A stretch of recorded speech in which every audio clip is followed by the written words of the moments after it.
Good afternoon, Madison. This is Mark Schwarz, your superintendent. I hope this message finds you all well. This is week 3. It's April 1st, and I've got some updates for you. First of all, I want to share some good news items. Then I want to get into some updates, and then I want to end with a couple of tips for your family staying sane in all of this quarantine.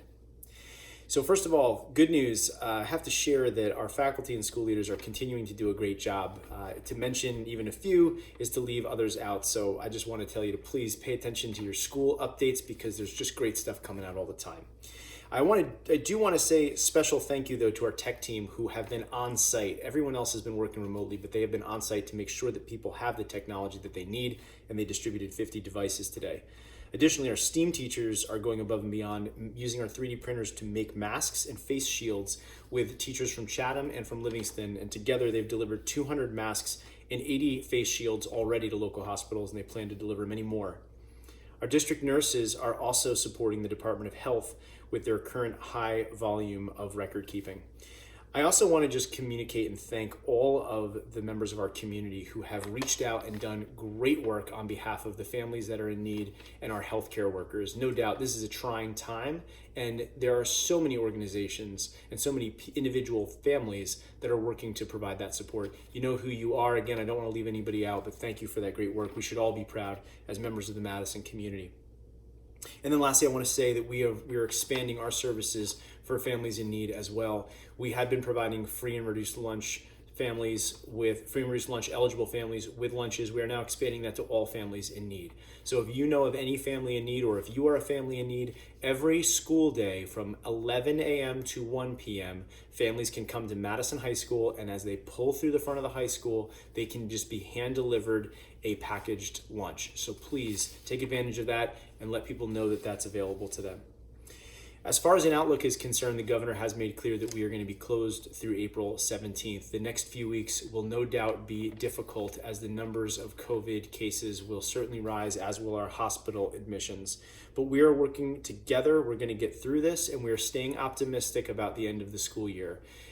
Cautiously optimistic. No doubt there is a very strong possibility that we will not get back to school. But if our efforts do pay off and we are able to come up with a cohesive strategy for getting back to school in some way, shape, or form, there is a possibility that we could salvage some portion of this school year, and we are working to do whatever we can. I'm partnering with officials to see what our opportunities and our options are.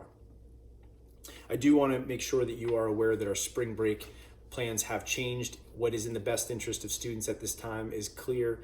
It is to stay in session in school. I know for some that's a little disappointing because we were planning on having a week off next week. However, given the feedback that we received in the surveys, it's quite clear that our best option is to keep students engaged next week. We will take Friday off. Each school has a slightly different schedule, so please check out your school's schedule, but this will enable us to take an entire week off the end of the school year, and I do believe that that will be in the best interest of all of our staff and students.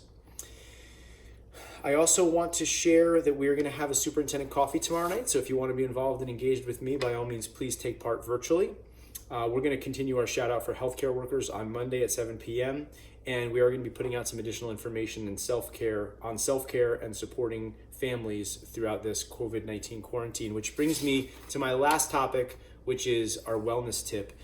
No doubt, it's a challenge to stay fit in today's age. We all are very busy. And the internet's full of all kinds of articles that sometimes are helpful, but oftentimes are overwhelming. So I thought it might be helpful just for you to hear what works from my family and how that might possibly inform something good for your family. So I've thought a lot about it, and I boiled our family's fitness activities and values down to 3 basic tips. I'm going to share them with you, and I hope that you find them helpful. So tip number 1 is, especially in this current situation, I recommend that you work out alone.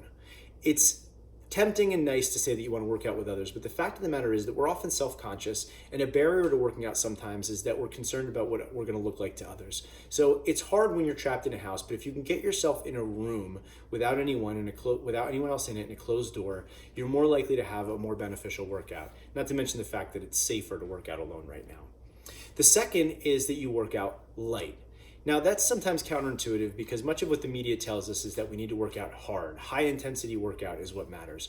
The truth is, actually, my wife is very fond of saying this, that her favorite saying, let me write it down here, is that There's no such thing as a bad workout. The only bad workout is the one that you don't do. And she's right. And that's the model that we go by. No matter how bad you feel, just getting moving is a good thing. And sometimes when we try to work out too hard, we intimidate ourselves from working out at all. The one you do is the best workout. Lastly, number 3 is fun. Keep the workout enjoyable. If you don't enjoy it, you're not going to do it. So get on YouTube, find out what's out there, from ballet to boxing and everything in between. There's something for everyone. Find a video that works for you. Just do something and just do whatever you're actually going to do. Over time, it will accumulate. And remember that fitness is not a destination. Fitness is a lifestyle. I hope that inspires you to get more active, even if it's within the confines of your home.